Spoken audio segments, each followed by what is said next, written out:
जय श्री कृष्णा, राधे राधे, हर हर महादेव, जय श्री राम। माता कैकेयी ने जब श्री रामचंद्र जी को वनवास मांगा और भरत जी के लिए अयोध्या का राजपाट मांगा, ये कथा इसके बाद की कहानी को दर्शाती है। इसके बाद की कथा शुरू होने वाली है, तो आप लोग वीडियो में सपोर्ट बना के रखिए। आप मान लीजिए कि अगर किसी को राजगद्दी मिल रही है, पूरी प्रॉपर्टी मिल रही है, अब उसके बाद मिल रही है, फिर 1 घंटे बाद ये सूचना आ जाए कि नहीं नहीं आपको राजगद्दी नहीं मिल रही है, आपको जंगल में जाना है, 14 वर्ष वनवास काटना है, तो आपको कैसा लगेगा? बुरा फील होगा ना। तो ऐसे ही उनके भी जीवन में उतार चढ़ाव आया था प्रभु श्री राम के।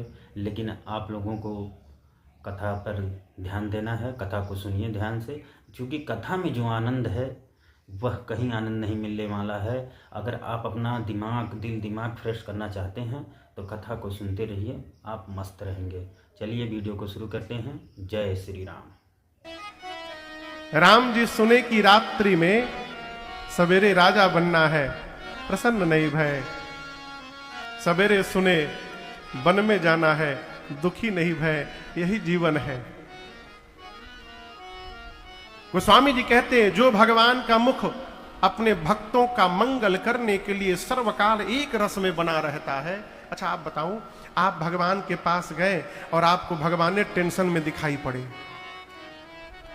प्रैक्टिकल बात कह रहा हूं।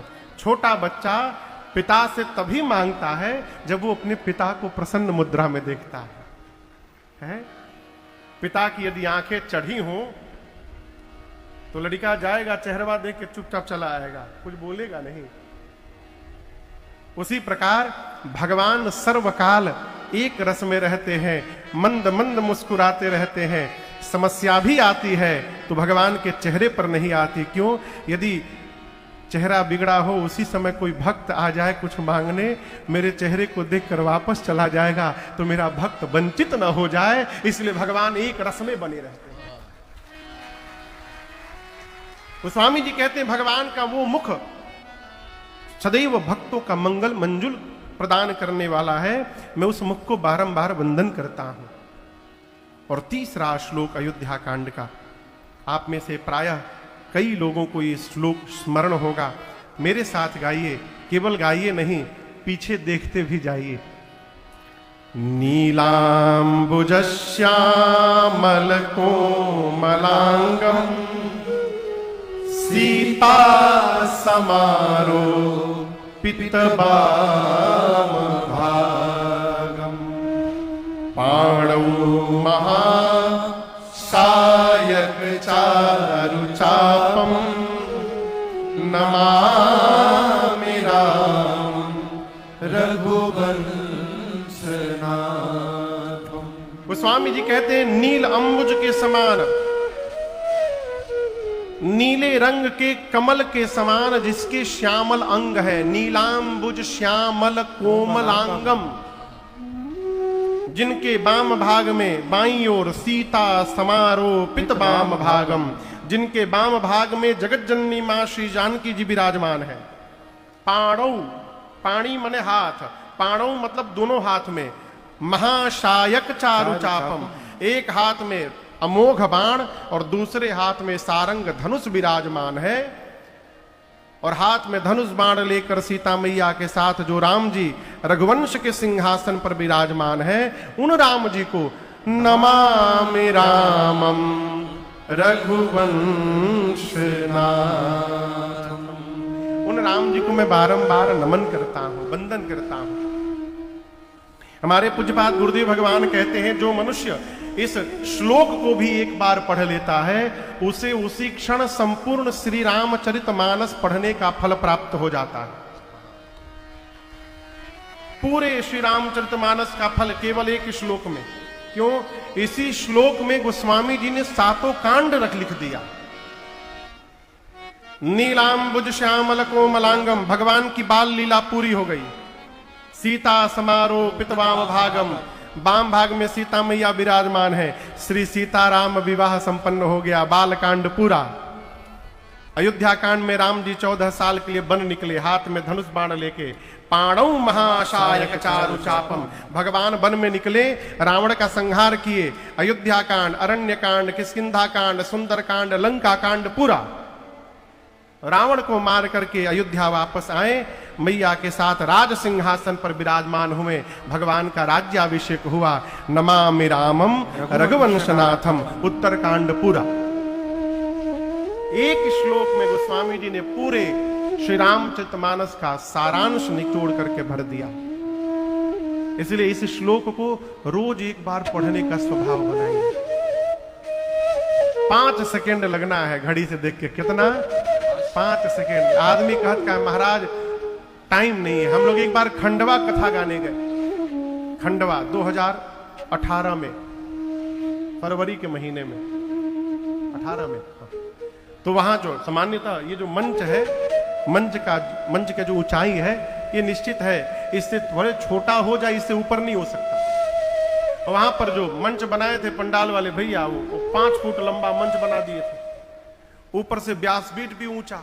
अब हम जब जाके पहले दिन बैठे तो हमारे सामने पंडाल का सब पंखा दिखाई पड़े हमको, पंखा, श्रोता ऐसे दिखाई पड़े नीचे। अच्छा, मेरा स्वभाव नहीं है, हमको सामने श्रोता चाहिए, आंख से आंख मिलनी चाहिए, तब रिदम बनता है कथा का। पहाड़ पे बैठ के नहीं बोल सकते हम। अब हम तो डिस्टर्ब, बंगाली दादा के भाषा में कहे तो डिस्टर्ब हो गए हम। बंगाली दादा थे, वो कहते थे महाराज हम डिस्टर्ब हो गए हैं। तो पहले दिन की कथा के बाद पंडाल वाले से विनय बोले कि भैया चलो मंच नीचे करना। मंच, मेरे पास मरने का भी टाइम नहीं है। क्या बोले? मरने का भी टाइम नहीं है। आके हमसे बोले, हम बोले यही तो उसका भ्रम है, मरने का जब टाइम आएगा तो सब टाइम निकल जाएगा। फिर टाइम है।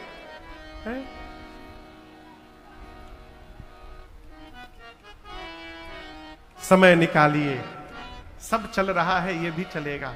एक बात ठीक से समझिए, पुनः आपसे निवेदन कर रहा हूं, परमार्थ करने के लिए, सत्कर्म करने के लिए, भजन करने के लिए, तीर्थाटन करने के लिए जो मनुष्य सोच रहा है कि रिटायरमेंट के बाद बुढ़ापे में यही करता रहूंगा, वो अपने को ठग रहा है, ठग रहा है। वो रिटायरमेंट के बाद इतनी बीमारी हो जाएगी कि सुबह से लेकर रात तक घड़ी की सुई मिलाकर टेबलेट खाते में बीत जाएगा। आंख की रोशनी चली जाएगी, भगवान के मंदिर में भी जाके दिख नहीं रहा है वो। घुटने में इतना दर्द हो जाएगा कि सीढ़ी नहीं चढ़ पाएंगे। अरे बहुत ऊपर है, हम तो चढ़ ही नहीं पाएंगे, यही जैसे प्रणाम प्रभु। एकदम प्रैक्टिकल कह रहा हूं आपसे। इसलिए जब तक शरीर के अंग व्यवस्थित हैं, जब तक शरीर में बल है, शक्ति है, जितना करना है कर जाइए। परमार्थ भी करिए, भजन भी करिए, सत्संग भी करिए, तीर्थाटन भी करिए, सब करिए। कब तक? जब तक समय है, शक्ति है। उसके बाद तो घर में बैठ के भजन करना है साहब, है?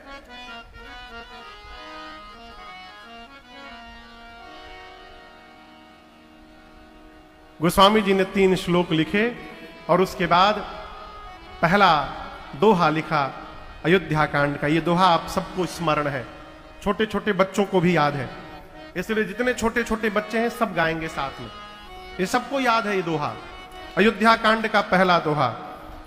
श्री गुरु चरण सरोज रज, निज मन मुकुर सुधार, बरनौ रघुबर बिमल जसु, जो दायक फल चार। अब कई लोग सोचेंगे महाराज ये तो हम हनुमान चालीसा में सुने थे इसको, कई लोग हनुमान कहते हैं।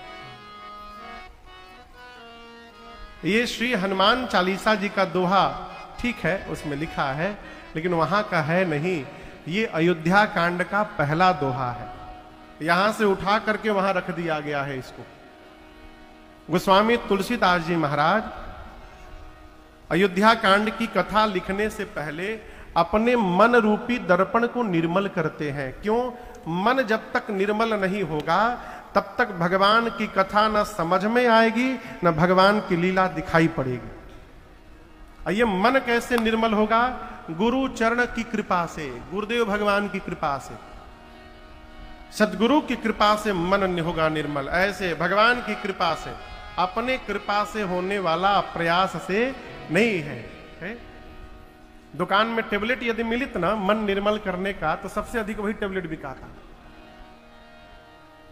लेकिन कोनो टेबलेटे नहीं बना जो मन को निर्मल कर दे। प्रातःस्मरणीय पूज्य स्वामी राजेश्वरानंद सरस्वती जी महाराज कहते थे, क्या कहते थे?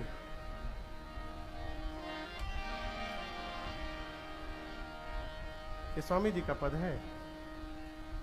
ये मन होगा निर्मल तुम्हारी कृपा से, ये मन होगा निर्मल तुम्हारी कृपा से, ये मन होगा निर्मल तुम्हारी कृपा से, ये मन होगा निर्मल तुम्हारी कृपा से। प्रभु ये मन होगा निर्मल तुम्हारी कृपा से, ये मन होगा निर्मल तुम्हारी कृपा से। इसे शुद्ध करने में राजेश हारे, अगर नाथ देखोगे अब गुण हमारे, अगर नाथ देखोगे अब गुण हमारे, तो हम कैसे भाव से लगेंगे किनारे। अगर नाथ देखोगे अब गुण हमारे, अगर नाथ दे, अगर नाथ दे, अगर नाथ देखोगे। ये मन कैसे निर्मल होगा? कृपा से। बिना कृपा के मन निर्मल होने वाला नहीं है। गुरु कृपा ही केवलम। गुरु जी की शरण में जाइएगा तो गुरु जी कृपा करेंगे। क्या? भगवान से प्रार्थना करेंगे, प्रभु ये आपका ही बालक है, इस पर अपनी कृपा करिए। तब भगवान की कृपा होगी और ये मन निर्मल हो जाएगा। एक बात आपसे निवेदन करूं, भगवान की पूजा में, भगवान के भजन में कौड़ी रुपए का खर्च नहीं है। घर में बैठे भजन कर सकते हैं। कैसे? मानसिक शरणागति जाकर के है? आकर तो देखिए एक बार। जमाने को अपना बना कर तो देखा है, जमाने को अपना बना कर तो देखा,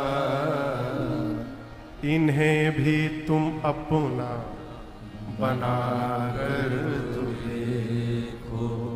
भगवान को एक बार अपना बनाकर देखिए है। अरे कुछ नहीं बिगड़ेगा तेरा, हरि शरण आने के बाद। कुछ नहीं बिगड़ेगा तेरा, हरि शरण आने के बाद। हर खुशी मिल जाएगी तुझे, हर खुशी मिल जाएगी तुझे। चरणों में झुक जाने के बाद। कुछ नहीं बिगड़ेगा तेरा, हरि शरण आने के बाद। कुछ नहीं बिगड़ेगा तेरा, हरि शरण आने के बाद।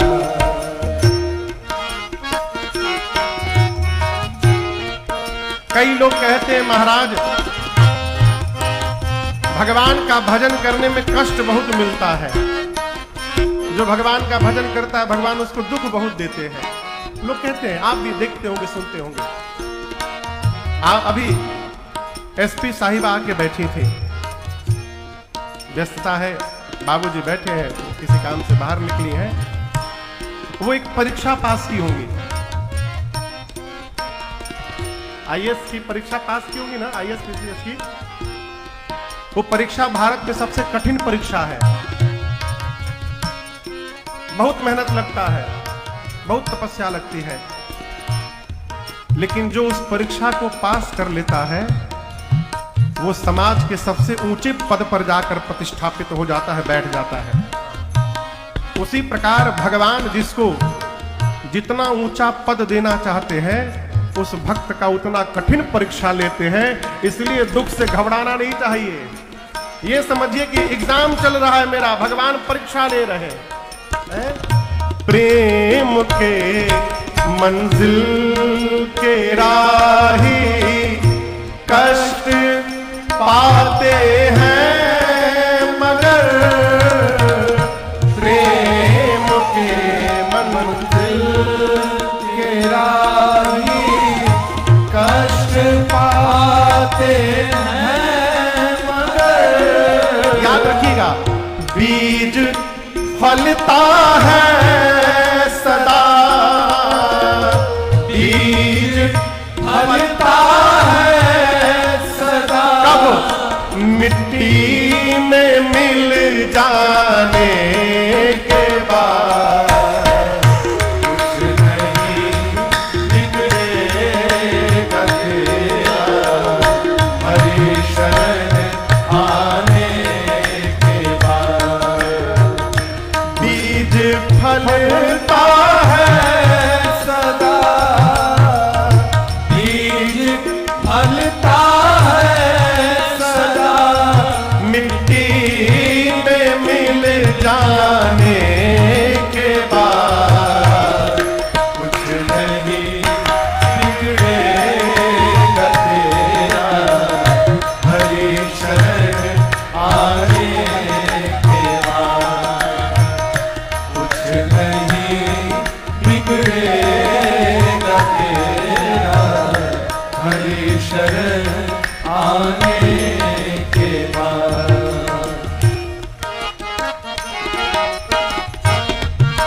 गुलाब का फूल है ये, कितना सुगंध है, वो सुंदर है ना, लेकिन कभी पूछिएगा, पूछो इन फूलों से आकर छाई है कैसे बहार, पूछो इन फूलों से आकर छाई है कैसे बहार, कब तलक कांटों पे सोया, कब तलक कांटों पे सोया, डाल पर आने के बाद कुछ नहीं बिगड़ेगा तेरा, हरि शरण आने के बाद।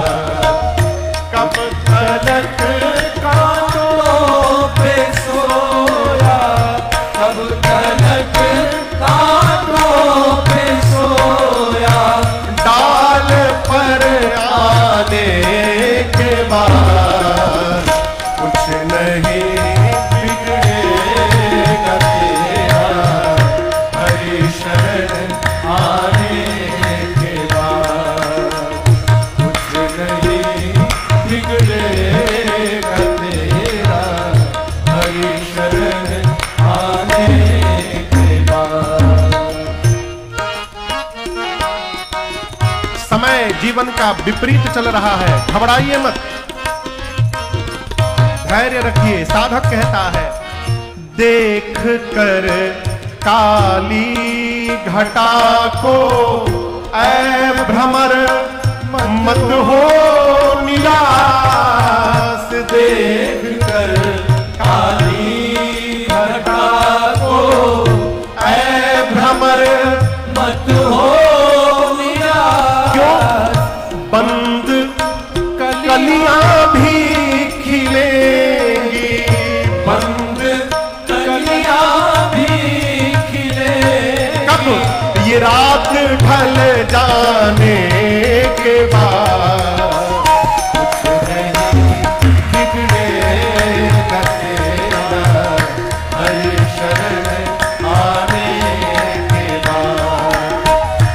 बंद कलियां भी खिलेगी, बंद कलियां भी खिलेगी, ये रात ढल जाने के बाद कुछ नहीं बिगड़ेगा तेरा, हरि शरण आने के बाद कुछ नहीं बिगड़ेगा तेरा, हरि शरण आने के बाद।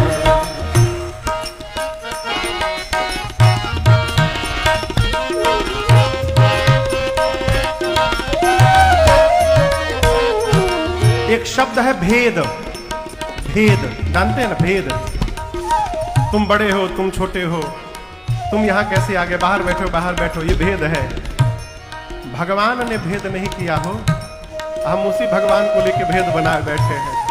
साधक कहता है जब तलक है भेद मन में, कुछ नहीं कर पाएगा। जब तलक है भेद मन में, कुछ नहीं कर पाएगा।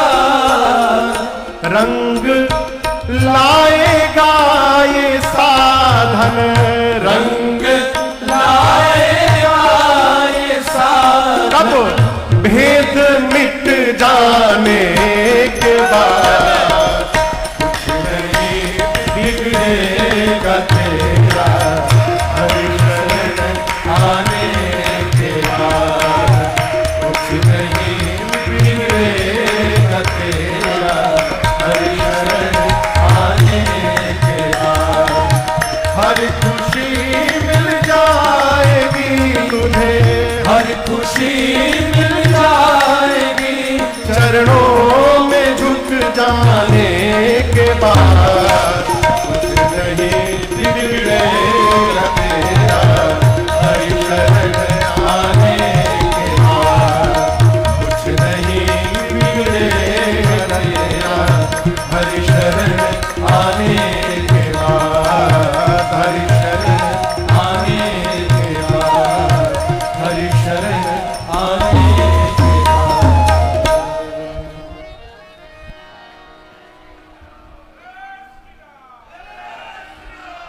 कुछ नहीं बिगड़ेगा तेरा, हरि शरण आने के बाद। मानसिक शरणागति हो भगवान की,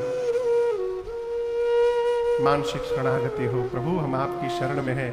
पूज्यपाद गोस्वामी तुलसीदास जी महाराज ने अपने गुरुदेव भगवान के चरण रज से मन रूपी दर्पण को निर्मल किया। कहते हैं बरनौ रघुबर विमल जस जो दायक फल चार।